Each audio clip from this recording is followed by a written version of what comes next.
FRE l'émission, épisode numéro 15. Avec moi, dans cet épisode, Perrine Caffin, qui est sophrologue pour les cavaliers. C'est un secteur bien particulier, son positionnement pour l'entreprise est clairement défini et c'est ça qui rend une entreprise unique et surtout rayonnante. Aujourd'hui, elle nous partage ses bons conseils pour se lancer. Avec simplicité et bienveillance, je vous laisse découvrir. Vous écoutez Femme rayonnante entrepreneur, l'émission pour la femme active et entrepreneur qui veut être libre de son temps, avec son entreprise unique et surtout rayonnante. Et maintenant, Leslie Destrac, consultante business.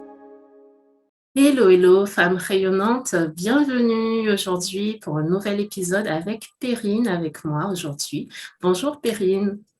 Bonjour tout le monde. Merci pour ton invitation. Est-ce que tu peux nous en dire plus sur qui tu es et ce que tu fais? Vaste question. Alors du coup, moi je suis sophrologue spécialisée dans les cavaliers. Donc j'accompagne les cavaliers à gérer leurs émotions et leur mental, que ce soit pour améliorer la relation avec leur cheval ou pour un objectif de performance sportive. Donc qui je suis, c'est un grand mot. Si je dois résumer rapidement mon parcours, moi j'ai commencé en marketing digital. J'ai fait une école de commerce comme beaucoup de monde. Et je me suis rendu compte qu'au final, ça me plaisait pas tant que ça. Enfin, ça me plaisait beaucoup les études, mais que je manquais de sens dans mon métier. Et du coup, c'est comme ça que je suis arrivée à devenir sophrologue et à être au final auto-entrepreneuse. Alors, c'est quoi la sophrologie? Bon, tu me diras que je sais bien de quoi je parle puisque je suis moi-même en train d'étudier la sophrologie, mais j'ai envie que tu partages une définition pour celles qui nous regardent ou qui nous écoutent et qui se demandent mais qu'est-ce que c'est? Parce qu'au final, j'ai quand même l'impression que peu de gens connaissent vraiment ce que c'est. Ouais, complètement. C'est vrai. Alors moi, ma définition de la sophrologie, c'est un peu comme une boîte à outils. On va venir piocher des exercices, des outils qui vont nous accompagner au final au quotidien, que ce soit pour passer des examens dans des situations stressantes, dans la vie de tous les jours, au contraire en cas lorsqu'on va atteindre une performance sportive. C'est vraiment un mélange d'exercices de respiration, d'imagerie mentale et aussi d'activation du corps, de relaxation ou au contraire amener du tonus musculaire qui vont nous permettre d'atteindre notre objectif. Donc que ce soit pour baisser notre stress, gérer nos émotions ou au contraire nous tonifier et nous amener un peu plus de peps. Ça dépend vraiment de l'objectif qu'on a et c'est une démarche qui est complètement personnelle parce que il y a des outils qu'on va complètement s'approprier et d'autres au final qu'on va laisser de côté. Et c'est un peu tout ce qui est, c'est un peu la magie de la sophrologie. Au final, il y en a pour tout le monde. Et donc, toi, tu exerces particulièrement avec des cavaliers. Donc, c'est un peu allier cet aspect de thérapie, de bien-être avec le sport. Est-ce que tu peux nous en dire un petit peu plus? Comment ça a commencé? Pourquoi ce domaine-là? Voilà. Alors, comme vous en doutez, moi, je suis cavalière également. Comment ça a commencé? Parce que j'ai eu une nouvelle jument dans ma vie qui était très sensible et qui ne pouvait pas gérer mes émotions, contrairement à mon autre jument. Et du coup, c'était beaucoup lui en demander de gérer ses émotions à elle et mes émotions à moi, plus également toute la partie technique, donc les équilibres du cavalier, son équilibre à elle, etc. Et c'est là où je me suis dit, en fait, c'est pas possible, tu peux pas lui demander autant de choses et tu vas rien faire pour toi. Donc j'étais stressée avec cette jument-là, donc j'ai commencé bêtement, on va dire, quelque part à respirer. Et il y avait aussi cette volonté de l'autre côté où je savais qu'il fallait travailler davantage sur l'humain pour les cavaliers. Donc en fait, ça s'est rejoint à ce moment-là, sans que j'en ai vraiment conscience. Et où je me suis dit, OK, il y a quelque chose à faire avec l'humain. Les cavaliers sont formidables, ils font vraiment tout pour leurs chevaux, mais pour eux, ils font rien. Et j'étais la première à rien faire pour moi. Et au final, on est deux dans le couple. Et il y a autant à faire sur le cheval que sur nous pour avoir cet équilibre entre les deux. Et c'est hyper important au final de s'accorder du temps pour soi. Et c'est pas du tout égoïste. Au contraire, ça nous permet d'avancer plus vite vers nos objectifs. Effectivement, le fait de travailler sur soi, travailler sur ses émotions à soi va permettre de, je dirais, relâcher certaines pressions des fois et simplement pouvoir se concentrer sur ce qui reste à faire et comment y arriver pour le faire de façon beaucoup plus reposée au final. Et par Complètement. rapport à la sophrologie, au sport, aux cavaliers qui découvrent, je pense, pour beaucoup, cet aspect, est-ce qu'il y a des mythes, des croyances que tu aimerais aujourd'hui dégommer, exploser parce que tu sais que c'est faux ou que la vérité est ailleurs? Il y en a beaucoup des croyances à dégommer, je pense. On en a tellement eu, je pense, dans notre éducation, dans nos études ou encore dans le milieu professionnel que on pourrait y passer, je pense, la prochaine heure à les énumérer.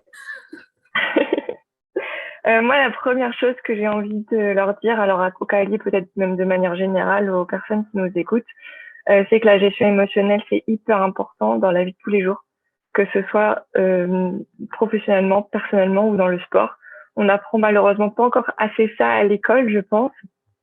Et en fait, moi, je découvre à fur et à mesure d'apprendre sur ce sujet-là à quel point c'est important et à quel point c'est notre base, notre socle pour grandir, pour avoir confiance en soi et pour aller atteindre ses objectifs ou réaliser ses rêves.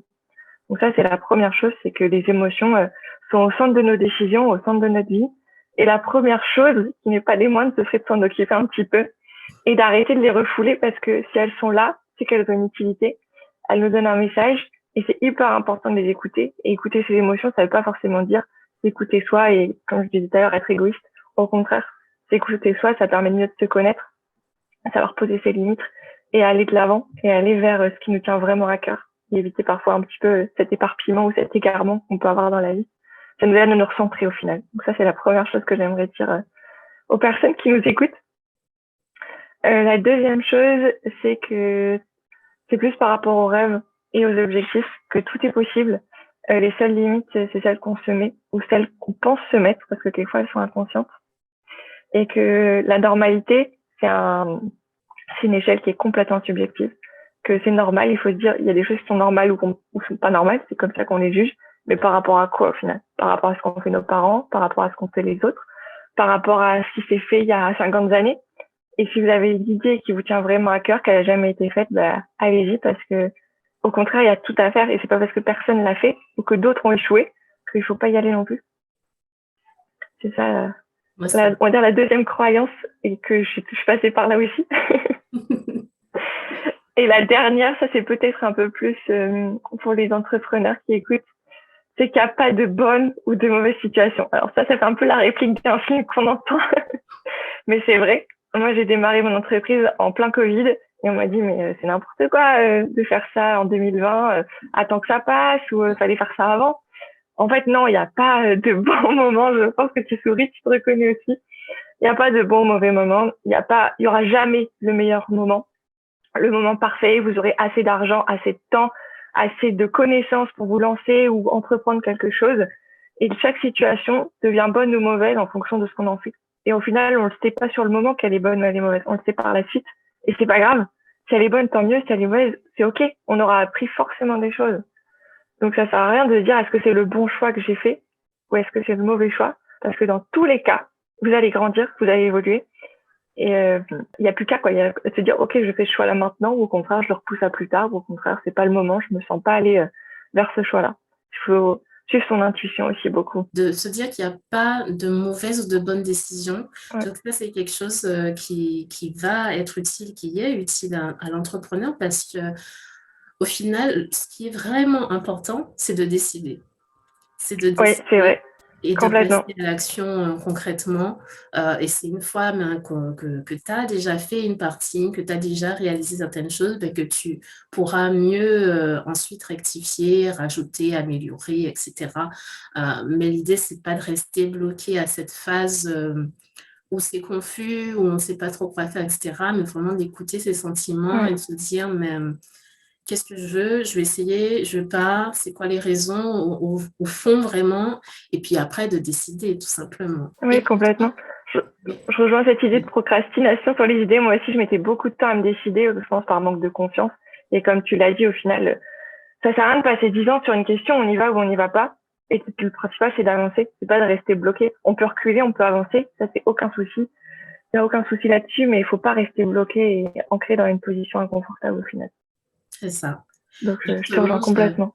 J'allais basculer sur ces questions vers les principales difficultés que tu as pu rencontrer peut-être dans le fait de démarrer ton entreprise, te mettre à ton compte. Qu'est-ce qui pour toi a été vraiment un frein, des freins, et comment tu as pu les surmonter? Alors, la première difficulté, comme beaucoup de monde, je pense, c'est de se lancer. d'oser se dire oui à soi, à son projet ou tout simplement à son objectif. Ça a été ma première barrière. Est-ce que je le fais maintenant? Est-ce que je dois encore attendre un peu? Et je pense que si j'aurais attendu encore, je l'aurais jamais fait. Et du coup, je regrette absolument pas. Donc, c'est de se lancer. Ça a été la première difficulté. Pourquoi? Au niveau économique, au niveau organisation, au niveau tout. En fait, mon activité n'était pas spécialement prête à être lancée complètement ou à 100% l'année dernière, du coup, puisque j'ai démarré l'année dernière.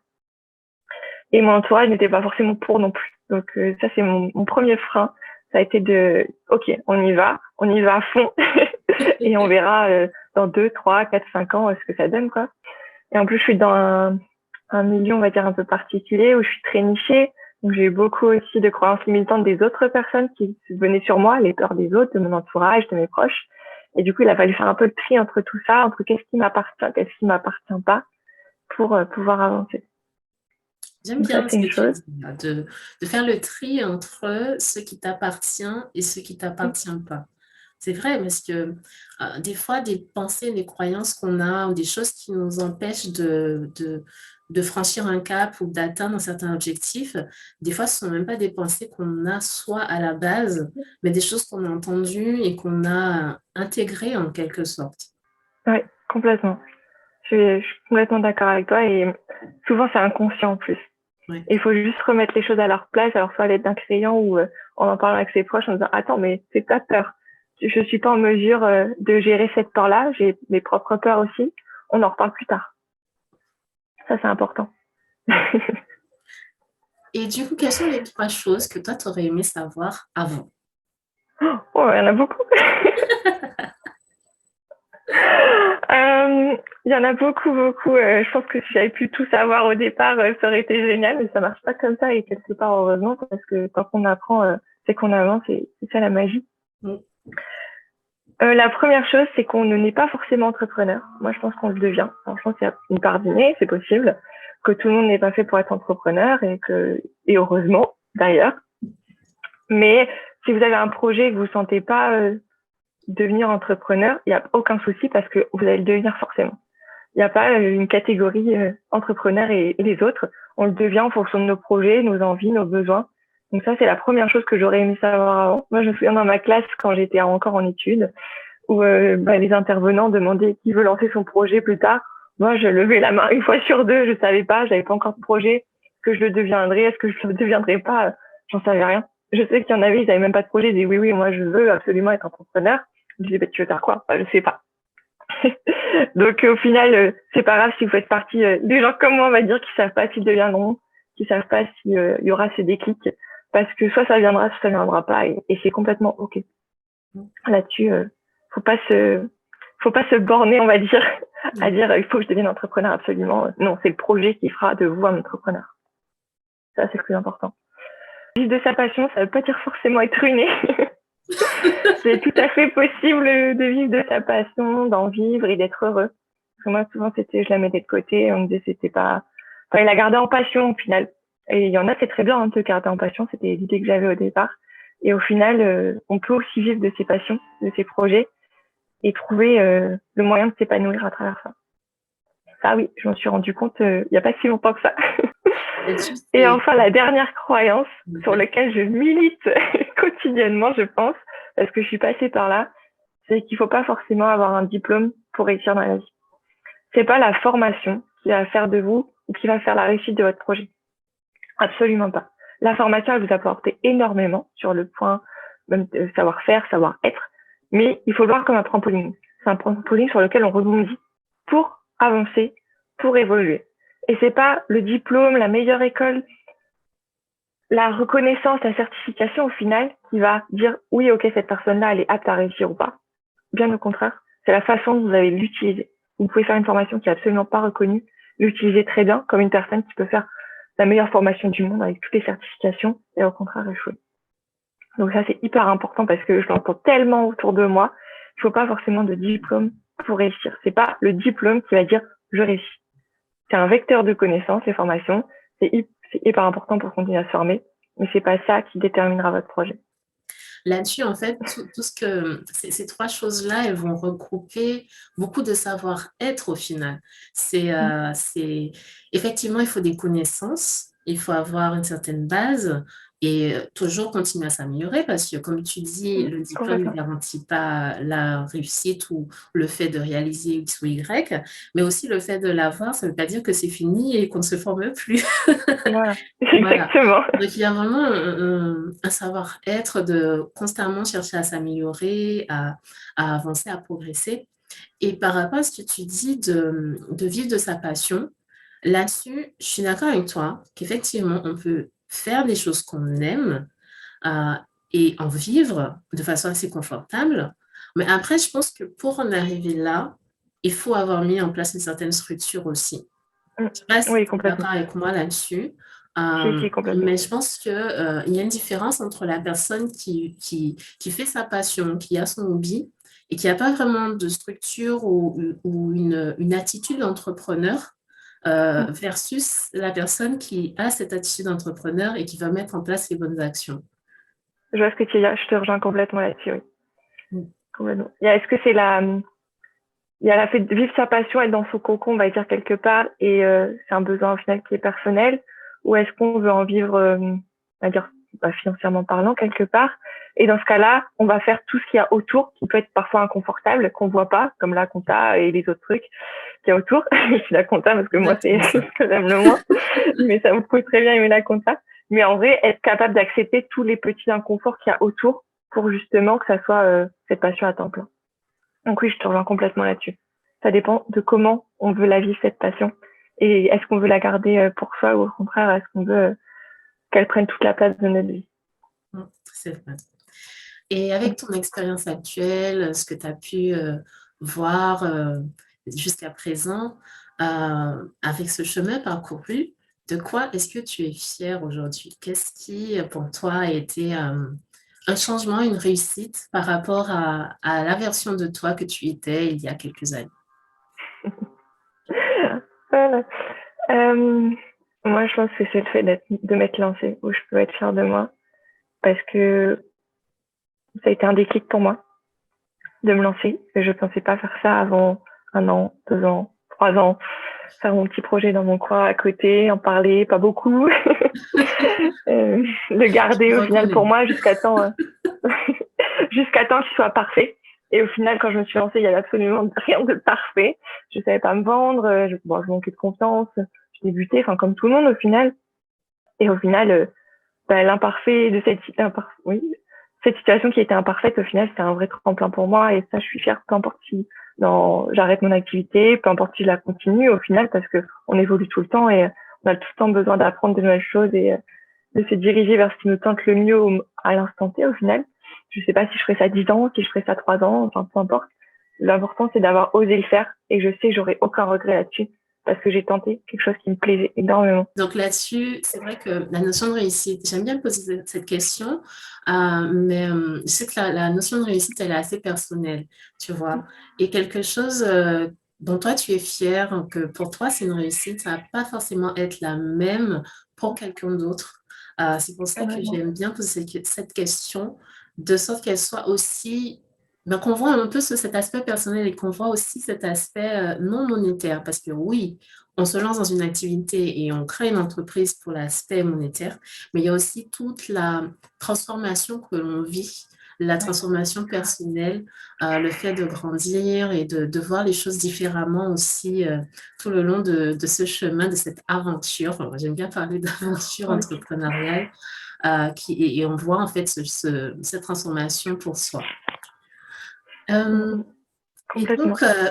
pour pouvoir réaliser tout ça, pour pouvoir te lancer, te mettre à ton compte, etc., il y a, je pense, une certaine organisation que tu mets en place, des petits rituels peut-être qui te permettent d'avoir une activité qui te plaît aujourd'hui.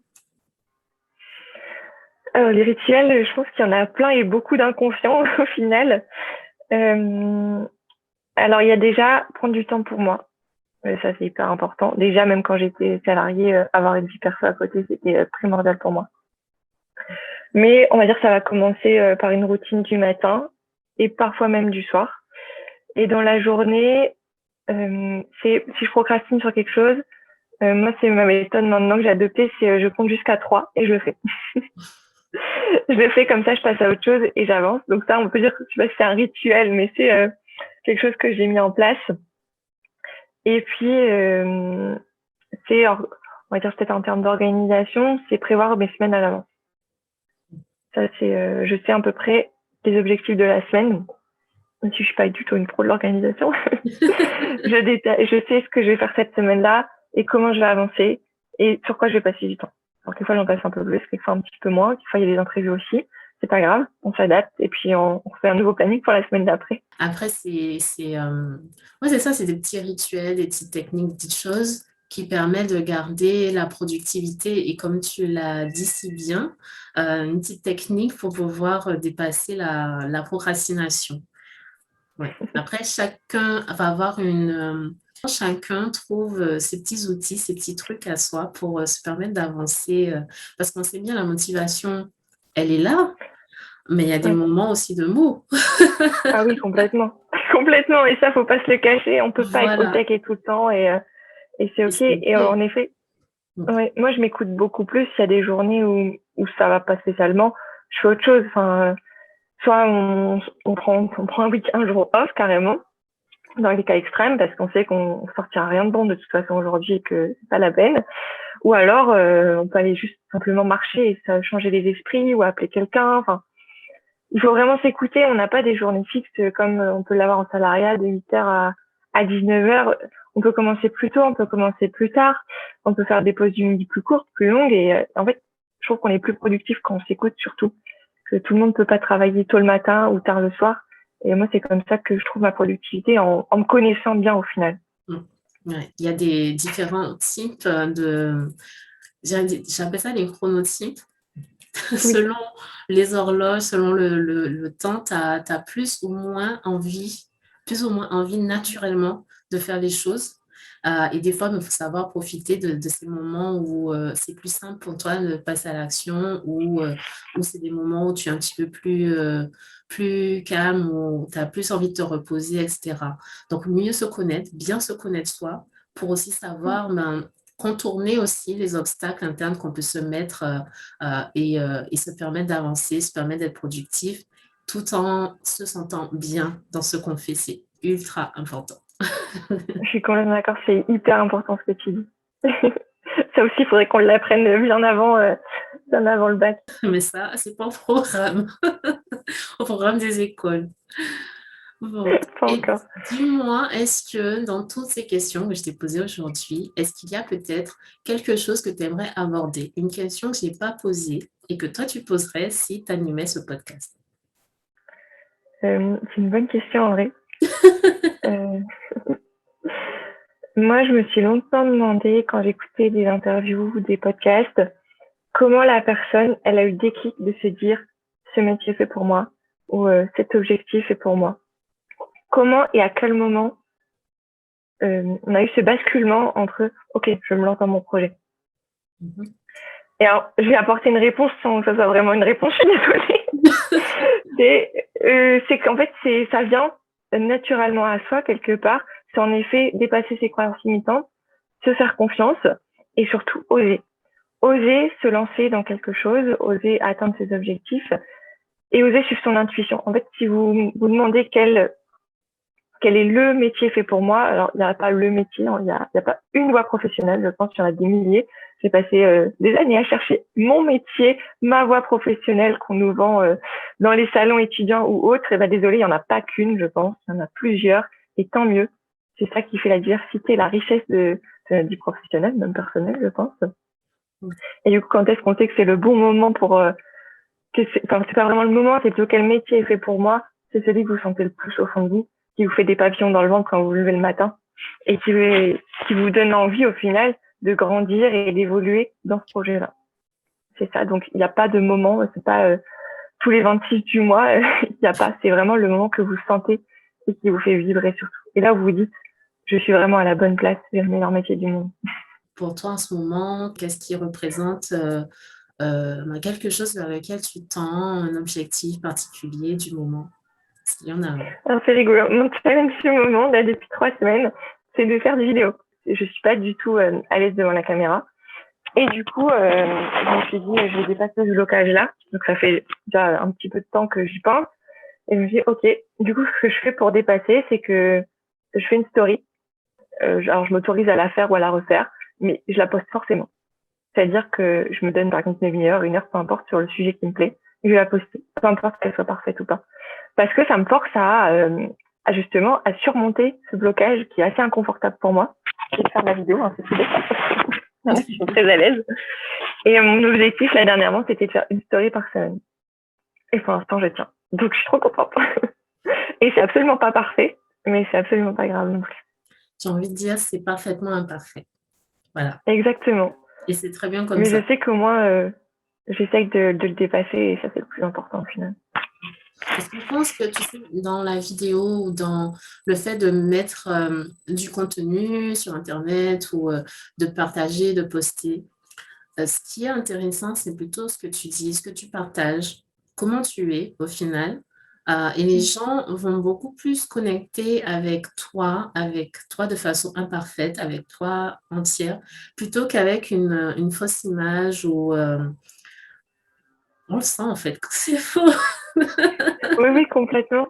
Mais c'est pas parce que moi j'avais cette image-là aussi qu'une personne est professionnelle dans tel milieu, qu'elle sait tout surtout, et surtout qu'elle est parfaite. Au contraire, et heureusement, on a encore tellement à apprendre, je pense, dans tous les domaines, et heureusement parce que c'est ça qui nous fait avancer, c'est d'apprendre constamment. Sinon, moi je m'ennuierais, j'aurais déjà rendu mon tablier. Moi, c'est sûr qu'il reste en fait toujours ce challenge. Et puis, le Oui. fait de réussir à faire quelque chose, ça n'aurait pas la même saveur si c'était simple, c'était facile et que, voilà, tu te lèves, c'est fait. Allez, maintenant, on passe à la suite. Non, c'est sûr que ça se passe pas comme ça. Selon toi, dans tes propres mots, ce serait quoi entreprendre la vie qui t'inspire? Je pense que tu as déjà répondu à cette question à travers tout ce que tu as partagé aujourd'hui avec moi, avec nous, si je parle à l'audience. Mais là, j'ai envie quand même que tu nous dises un peu, c'est quoi pour toi entreprendre une vie qui nous inspire en quelques mots? Oh là, vaste question. Entreprendre la vie qui m'inspire pour moi, c'est me lever le matin avec des papillons dans le ventre. Alors peut-être des peurs, hein, parce que dans l'entrepreneuriat, je pense qu'on a beaucoup de peurs aussi au départ. Mais c'est pas grave. C'est de se donner l'envie et les moyens d'avancer vers ce qui nous plaît au final, vers quoi on a envie d'aller. Pour moi, c'est de partager ce qui m'anime. Je me vois pas faire les choses forcément toute seule dans mon coin. J'ai envie de le partager, d'aller échanger avec d'autres professionnels, avec par exemple des cavaliers, de partager mes découvertes, mes apprentissages, et inversement, de recevoir aussi ce que les autres traversent, ce que les autres apprennent sur le tas. Donc pour moi, c'est ça, quelque chose qui m'inspire, c'est de grandir, d'évoluer, faire toujours plus, je sais pas comment on peut le dire, mais vers un autre moi quelque part. Oui. C'est ça, créer la vie d'entrepreneur qui m'inspire, savoir une vie qui est faite pour que je puisse apprendre. Ça, c'est hyper important, je pense que je l'ai dit beaucoup aujourd'hui. Et pour surtout s'enrichir mutuellement les uns les autres. En tout cas, c'est pour moi cette vision-là. C'est difficile, ça ne veut pas dire que ça n'existe pas, d'entreprendre pour entreprendre. En tout cas, ma vision à moi, on entreprend parce que on a une envie, on a une passion, on a un besoin de partager, un besoin peut-être de fédérer. Au-delà de, je sais pas, peut-être que c'est financier, hein, je veux gagner plus d'argent, je pense que si c'est votre objectif, ça va vous limiter. Alors que si vous voyez quelque chose par rapport à vos besoins, par rapport à votre passion, vous allez pouvoir progresser tellement plus et aller faire tellement plus de choses qui sont enrichissantes que si c'est quelque chose de financier ou juste entreprendre pour entreprendre, même si c'est une super expérience. Et si vous demandez est-ce que c'est le bon moment ou pas, ça c'est comment vous le ressentez à l'intérieur de vous. Est-ce que c'est pas le bon moment parce que ça va vous mettre en trop grande difficulté actuellement? C'est possible. Ou est-ce que c'est pas le bon moment parce que vous avez peur? Dans ce cas-là, c'est autre chose. C'est pas parce qu'on a peur qu'on n'y va pas. Bien au contraire. Regardez, j'ai peur de faire des vidéos et pourtant on le fait. C'est juste on va se donner des échelles, des petits pas qu'on va faire pour tendre vers quelque chose, en tout cas un métier qui nous plaît davantage. Il n'y a pas de bon moment, il y a juste un moment où on le sent et on se donne les moyens d'aller vers ce qui nous plaît vraiment. Oui, parce qu'effectivement, C'est ta définition aussi? avec ce podcast, il y a l'audio, et la vidéo. Et là, tu avais le choix de choisir entre seulement l'audio ou l'audio et la vidéo, et tu as choisi d'y aller pour la vidéo, même si c'est inconfortable pour toi, parce que justement, tu es dans Oui. dans cette optique de te dépasser et de ne pas te laisser enfermer par tes peurs au final. Donc, franchement, Oui, c'est ça. merci pour ce Merci à partage toi. aujourd'hui. Et pour ceux Merci à qui toi. aimeraient rester en contact, qui aimeraient découvrir un petit peu plus de ce que tu fais, où est-ce qu'on peut te retrouver ou suivre un peu tout ce que tu fais, tes activités, etc. Un peu partout. Je vais dire principalement sur Instagram. Donc, vous tapez juste Perrine Caffin, donc c'est A2FIN. Et moi, j'adore échanger. Donc, que vous pouvez parler de cheval, d'émotions, d'entrepreneuriat ou simplement me raconter votre journée, il n'y a aucun souci. Moi, j'adore échanger. Donc, on va dire que c'est sur Instagram que vous pouvez me retrouver le plus active. Et puis après, sur Facebook également, Perrine Caffin Sophro Cavalier ou mon site ou par mail, tout simplement. Avec cet audio, si vous écoutez un podcast ou la vidéo, il y aura donc le lien vers l'Instagram et le site internet pour retrouver Perrine et voir la suite de ses aventures. Et je vous dis à la semaine prochaine, nouvel épisode et entre-temps, on garde la niaque. Hey, cet épisode t'a plu? Eh bien, laisse en commentaire une revue et partage autour de toi afin que d'autres femmes rayonnantes puissent découvrir l'émission. Et rejoins gratuitement sur inscription l'espace membre des femmes rayonnantes entrepreneurs. Parce que ton temps est précieux et il est temps de rayonner plus fort.